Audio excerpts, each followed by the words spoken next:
now I feel like I'm getting off topic. Oh yeah, current people that I like are Steven Silver, and I'm Love hopefully. Steven Silver. He's like a master with like S curves. Oh, he's just like talk about confidence. Everything he does is right. I don't think he's ever made a mistake ever, Oh, and that's I probably love not that true. about him. Well, I mean, obviously he has a long time ago, but now it's everything evidenced in his work is just pureness, purity, blah blah. I'm just babbling now. Just So him. so you're influenced a lot by Looney Tunes, Warner Brothers. Oh yeah. Um, uh, what are some of your favorite Looney Tune Warner Brother cartoons that like you Well, go to like you're like I just want to watch something. uh, gosh, I like just everything Chuck Jones did in the 50s. There's just I don't know. I've read a lot of people who criticize him for being too overly cute, but I feel like the cuteness in his work is so natural and so honest, and he's not. I don't feel like his work is attempting to try and act cute. It just is. That's just the life of his work. It's just I love it. I also like a lot of the Friz Freleng cartoons from the 40s, where Totally. especially the ones that are to music. Pigs in a Polka, I could watch on a loop forever. That's just, I think it's brilliant. And Tex Avery, just what he could do with one-off characters, with just like a concept for a cartoon, and not necessarily relying on like a recurring character of any kind. Even though he did have recurring characters, but he's mostly like what he could do with like the House of Tomorrow and just I love those. It's like just one-off gags that yeah. it's a 7-minute cartoon with just all gags strung together. I know, and they're just so brilliant because Yeah. you see, it's for like the quality of the design. Everything reads like in an instant, and I admire that so much about him. And of course, when I talk about these directors, I am also including all of their animators that were their That units. did the actual work. Yeah, So, even they're what do a was lot. the? I'm just gonna. I got tons of questions. I gotta get to all of them, Oh, and sorry, it's okay. It's cool. finished all of my people. Can I just rattle them off? Go ahead. It's like Steven Silver, Bruce Tim, Shane Glines, Dean Eagle, Frank Cho, Chris Battle, Cleo Chang, Bobby Pontius, or Tillis, I don't know how to say his name, but I love his blog, and Vera Brodskull, and Ward Jenkins, Holla, because he's a former director of mine. I love Ward. I met Ward when I was up in Portland for the Platform Festival. Oh, awesome! Yeah, that was a Isn't he while a big ago. sweetheart? I love him. Super sweet. Hmm. So, what was the first thing you ever drew? And do you have it? And what? Like, go ahead.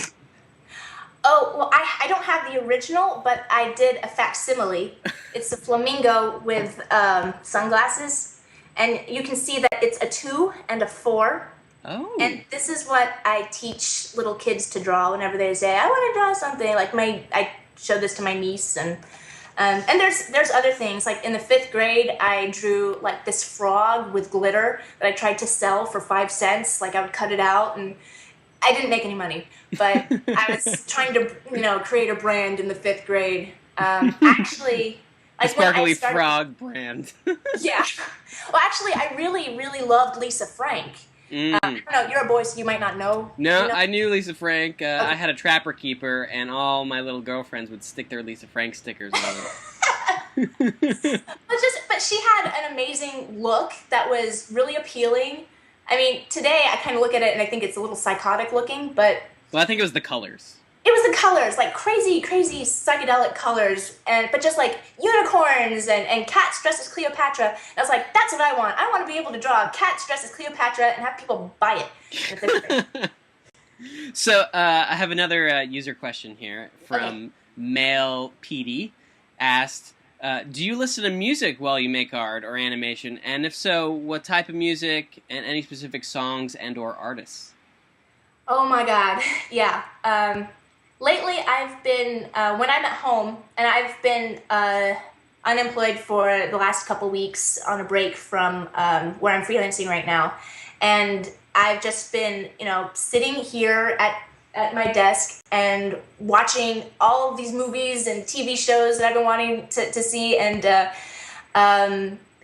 music, and just, and I just got some CDs. This is Ruth Wallace. I wasn't playing this; they were just sitting here, and she's chanteuse from the mid 20th century, who's sang really dirty songs, but she's so sweet about it. And there's Ruth Wallace. Everyone, check out Ruth Wallace. And I'm just going on and on. Let me just. That's fine. This episode's all about you. So I mean, I want to know all about you. Our audience wants to know about you. So go for it. Whatever you want to talk about. Okay, you're gonna have to shut me up at some point. Oh, though. I will. Don't worry. I have a timer. So I like jazz. I like swing. I like. Basically, I describe it like anything between the 20s and the mid 60s, like any kind of pop music from there. So I was actually poking around on all your websites and stuff and your blog and everything, and I noticed that you're working on, I guess, a short film that has that type of music in it. Yes, it's called Monkey Rag, and it's a song by a band that's alive, called the Asylum Street Spankers. Not dead. I like to designate that because most of the things that I like are with dead people in it, and because it's old. Right. It's nostalgic. They're not dead. They're nostalgic. That's right. So Monkey Rag. It's a music video / cartoon that I'm desperately trying to finish, and I actually got a scene done this week, so I'm really happy. It's awesome. And it's just I started it because I wanted to do something incredibly happy. Just not like nothing with a message or a point or a moral, just something that makes me happy every time I listen to it. And that's what that music does for me. It's just pure happy, silly, happy wonderfulness. How long have you been working on it?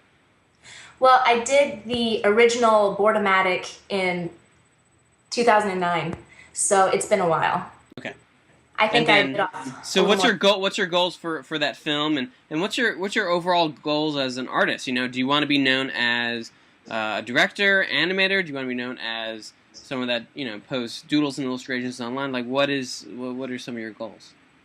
Well, my goal for Monkey Rag is to finish it, so it's not a perpetual work in progress, and hopefully take it to festivals where it will establish me as an independent animator. And I don't have any specific concrete goals of what I want to accomplish as an artist. Like, it's not my goal to work for Disney, although that would be awesome, or Pixar, super awesome. But basically, I just want to have enough work coming in as an independent freelancer so that I can sustain myself and continue doing what I love to do. I have a ton of ideas for cartoons that I want to create that don't necessarily have any commercial value, but if I can keep getting, freelance work in and storyboard work and, have some time off like I have now where I can continue working on my own projects, I will be so happy, like a happy clam, happy camper, happy as a clam. A camping clam. A camping clam, yeah. Let me see. What else do I have? Oh, I think one last viewer question. What's a good way to get into commercial animation? And that's by Storybook Vices. She asked that question. Well, a great way is to find a studio and give them your resume, demo reel, just anything that can show what you are interested in doing, what you're capable of, and get an internship. That's how I started. I really credit my internship with Primal Screen, which is a local broadcast design studio. That's what educated me more than college. That's okay. I mean, it's just you learn everything on the job, and in any capacity that you can get your foot in the door is going to be worth it. So take that internship and even do some spec work. But it's I've had a lot of people email me asking like what college should I go to, what should I study in order to become do commercials or just become an animator. And I honestly and sincerely believe, especially with all of the resources we have on the internet with like Schoolism and Animation Mentor, that your diploma doesn't really get you the work. It's your work that gets you the work. So my advice to anybody usually is if you have the money to go to someplace like Cal Arts, that's awesome, or Sheridan or SCAD. But I honestly don't think it's worth going into debt $100,000, or however much it is, when you could be getting possibly a superior education just on your own, just without a diploma. And I don't know. I mean, no disrespect to anybody who goes or teaches at any of these schools, but from my own personal experience, it's just I kind of wish that I had schoolism when I was in college, because I feel like my work right now would be so much stronger, and I actually want to do it next quarter. So. Well, Joanna, I want to thank you for joining us on EatSleepDraw TV. It's a pleasure. And where can people find more or your stuff online? Like, go ahead, plug all your links and all your websites.